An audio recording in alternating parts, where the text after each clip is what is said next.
Good day, good folks. Good day, good day, good day. It's June 29th, Hump Day Real Estate with Kendell. And who do I have with me today? You have Lewis Hibbs.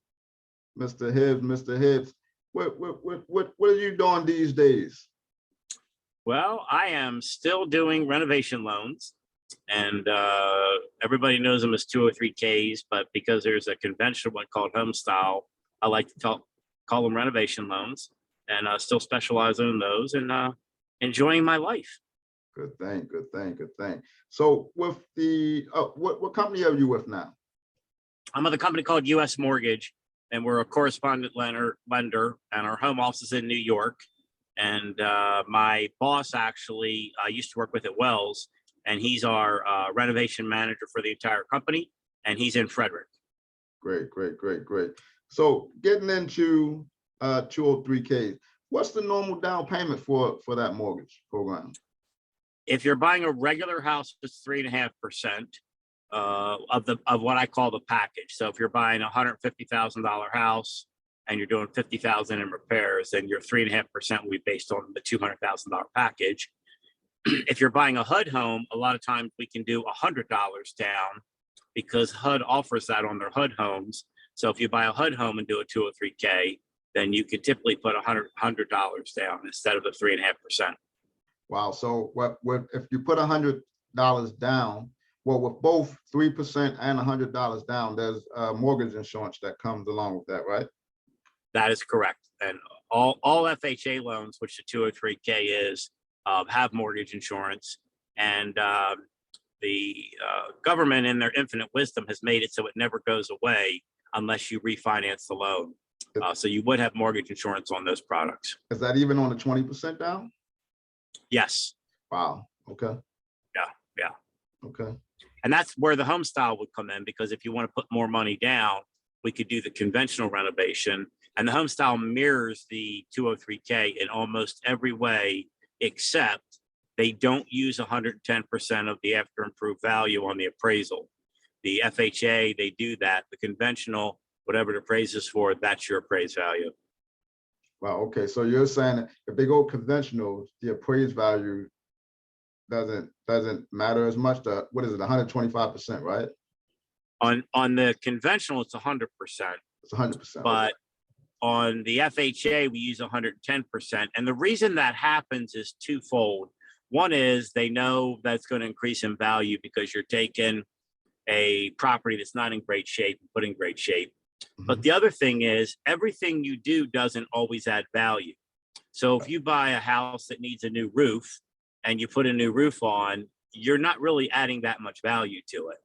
So the FHA and HUD decided that if we use this 110% rule, then people could still get into the houses and make it work without having the appraisal to be higher than what it needs to be, because some of the repairs don't increase the value. They just make it a better home. Gotcha. Can the borrower choose their own contractors? Yes, there's a little bit of a myth going around that there's HUD approved contractors, and I get the calls all the time. Like, where do I find the list of HUD approved contractors? Most of the companies do their own approval or certification or verification. Everybody calls it something a little bit different. And for our company, we're looking for the contractor to have a Maryland Home Improvement Commission license, insurance, 3 references of people they've done work for that's similar to the project that they're doing for our customer, and then a couple trade references, whether it's a plumber they've done some work with, or an electrician, or a lumber yard. And that's basically what we're looking for. Gotcha. So what about, I remember hearing something about a HUD consultant. Are they still involved? Still involved. Any project that has more than $35,000 worth of repairs, whether it's home style or FHA, is going to require you to have a consultant. And the consultant acts as an independent party in between us as the lender, you as the realtor, the contractor, and the homeowner. And so some of the things they do, which are very important. One is they're going to establish what the minimum standards are for the property. So if they see something that has to be done to hit minimum standards, that's going to be included in the work you have to do on the house. The second thing they do is they check the contractor's estimates to make sure they're not too high or too low. And both of those things happen. And so they want to make sure that the price the customer is getting makes sense for the market, the house, and what they're doing. And then the other thing they do is when it's time to get money, the HUD consultant is the one that comes out, does the inspections. They typically meet with the homeowner and the contractor. Everybody agrees that yes, the new windows are in, or yes, the new roof's on, or yes, we've torn out all the old plumbing. And they agree to the scope of work. The consultant takes pictures of it. Then everybody signs a form saying that work is done. And then that's the point when the bank releases money to pay the contractor. Okay, so that leads me to my next question. Who does the bank release the money to, the contractor or the homeowner? The homeowner. It's a joint check to the homeowner and the contractor, because that's your last check and balance. If the contractor disappeared off the job, something else has happened, whatever. So it's a joint party check to both of them. And then the homeowner can sign it off to the contractor, and the contractor can go deposit the money. Gotcha. So are there instances where you can build a new home using 203K? You have to use the old foundation. So if you find a tear down, I've only done a couple of them in all my years, but if you find a tear down and there's a part of the foundation you can save, then technically you could tear the house down. You could enlarge it, add to the foundation, whatever you want. But as long as you're using part of the old foundation, then you could do a 203K and build a new home. Gotcha.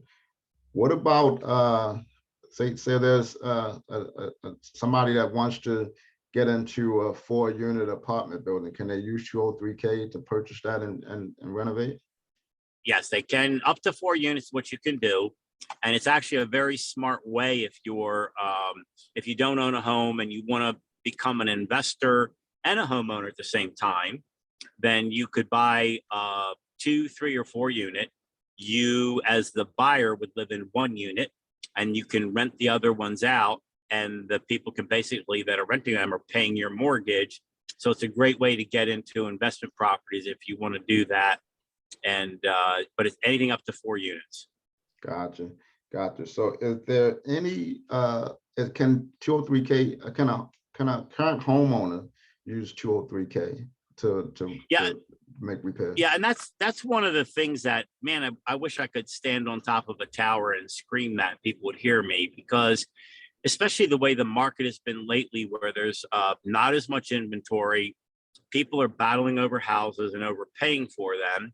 So if you're in a house where you like your neighbors, the schools are okay for your kids, it's close to your work, whatever the situation is, but you don't have enough room, or you don't like your kitchen, or you need another bathroom, a 203K is perfect for that, because we can refinance your existing balance, do the improvements.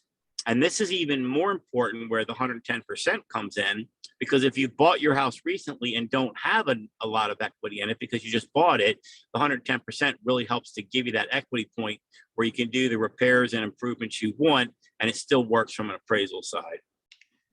Now, does that borrower have to come out of pocket with anything to close on that loan? Or? That's a great question. So we do a as-is appraisal on a refinance only. We do an as-is appraisal, and we do an after improved appraisal.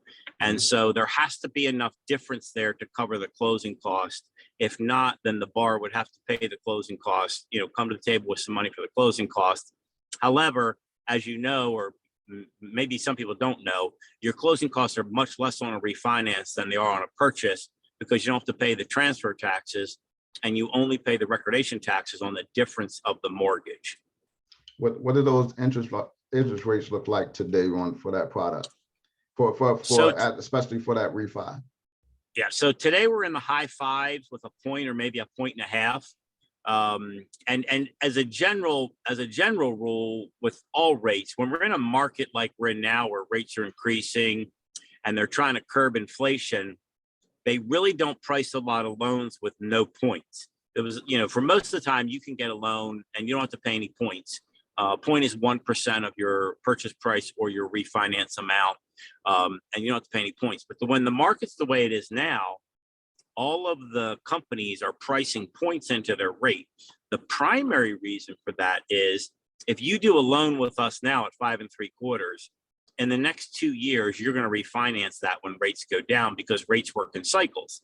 So if a lender does that loan and then you come back in 2 years and refinance and you get 3.5, the lender really hasn't had a chance to make money on that 5.75 rate loan that they bought. And so that's why they charge a point. So there's some money or 1.5, whatever it is. So they have some income from that product, knowing that they're going to refinance. So when you get a mortgage at, I'm sorry. Go ahead. When you get a mortgage at 3.25, the lender knows you're probably never going to refinance. You'll sell the house. Gotcha. Look like you're going to refinance that loan because the rate's so low. There's no reason for you to refinance. So the lender has a good chance of making money because you'll stick with that loan for a while. Gotcha. So all of anybody looking at this should have learned today that points are originated to cover expense per se for the lender. Am I correct? Correct. 100%. Gotcha. So what do I do? How about mixed use properties? Like, have you ever had anybody use the 203K for that? Yes, you can do a mixed use. There's a limit to the number of square feet the mixed use can be relative to the property, and I don't have that memorized. The other thing is you can only make the mixed use space safe.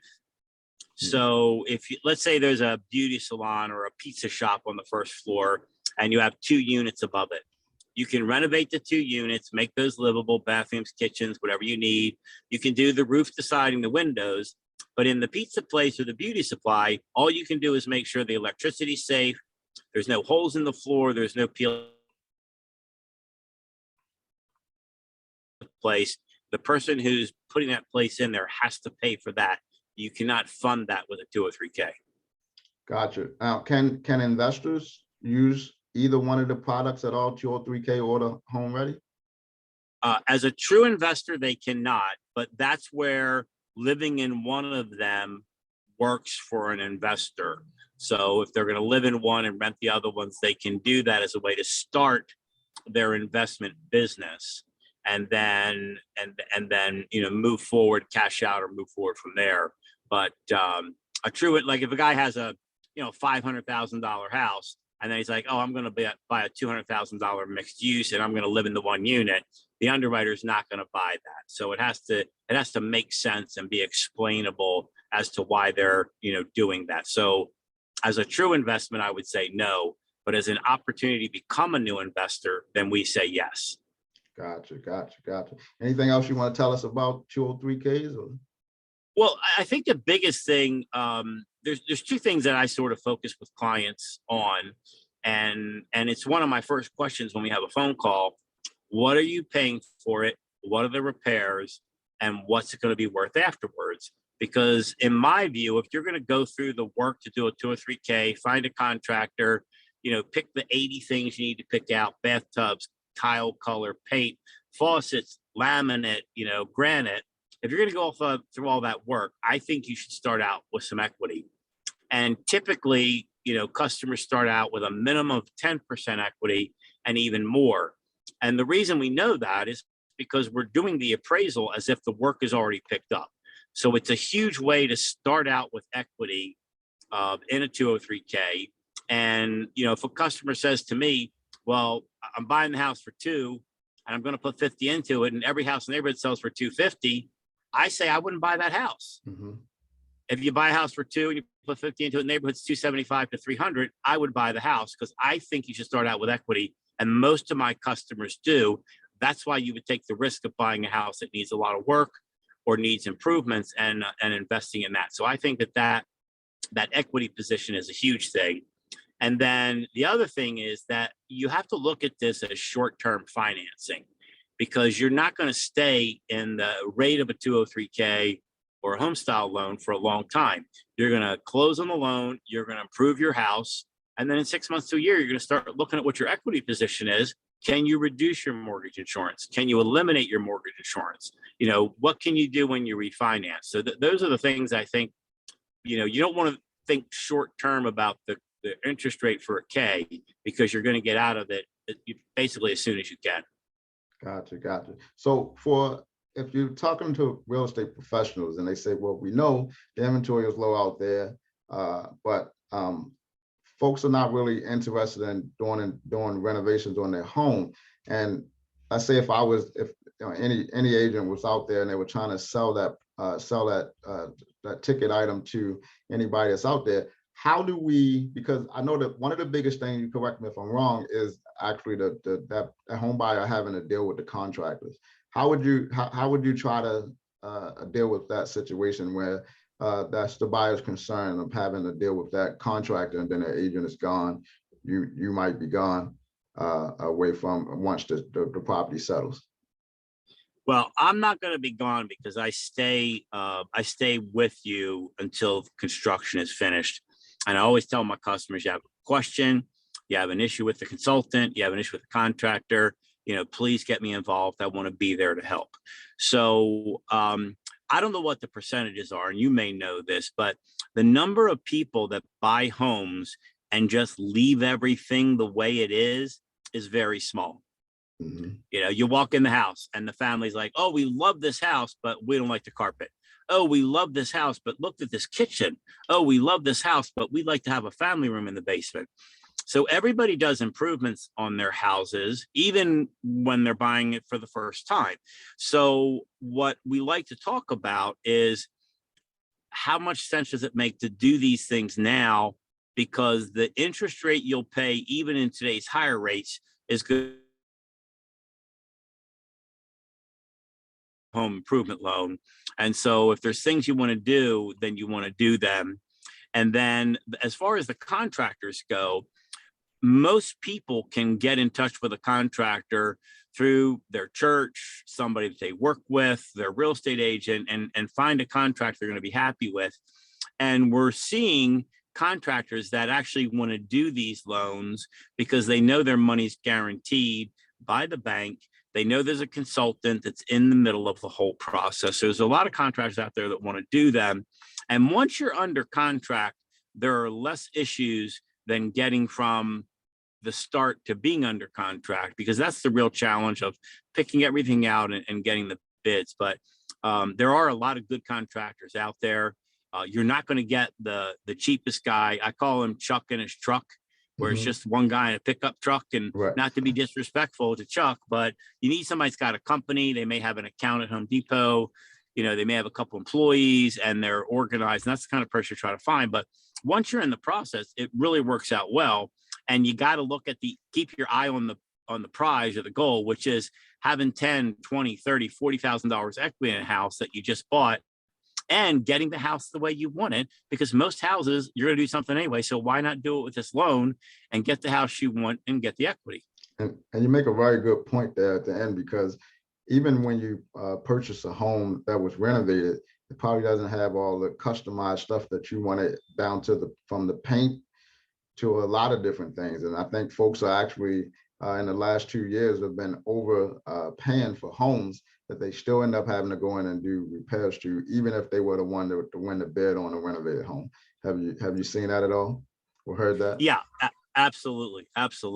And the other thing that with what's going on in the market now, whether you want to call it a correction or giving people an opportunity that more people can buy a house because people aren't getting as much of a markup over them. But even in a market like this, the way I look at the positive side of it is, if you go to a seller now and say, my client loves your house, but they want to do a renovation loan because they don't like the kitchen and they need an extra bathroom because their mother-in-law is moving in, right now in this market, that seller is more likely to take that offer.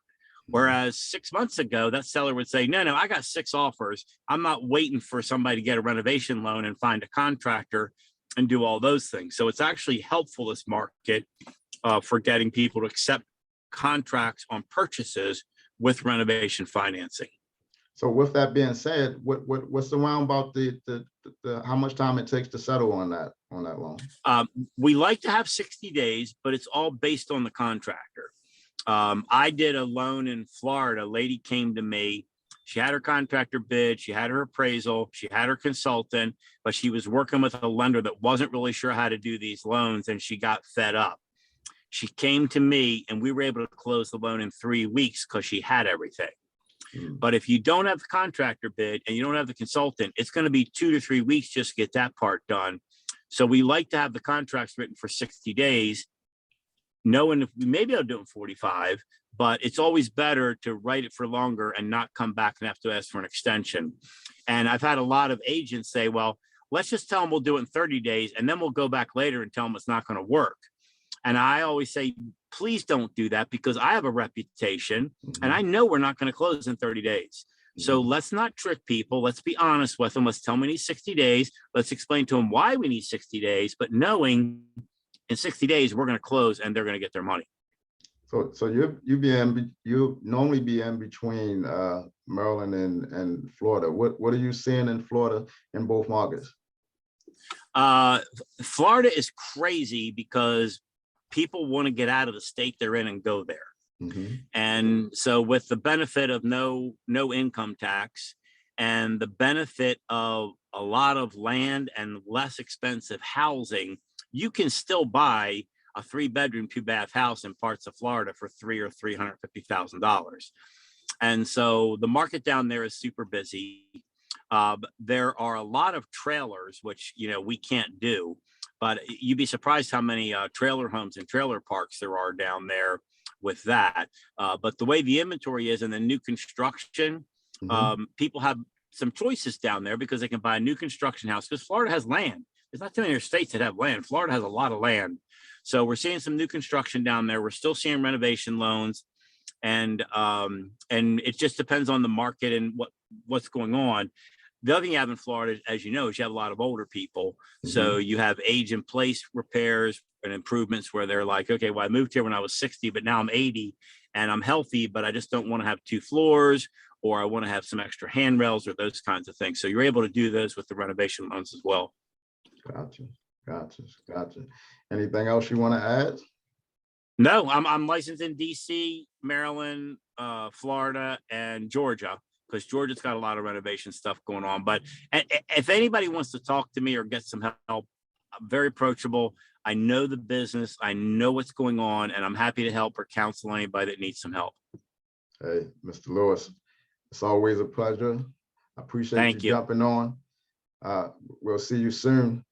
You stay healthy. Thank you. You too. Thanks, folks. This is thanks. another Hump Day Real Estate with Kendell. We'll talk to you soon.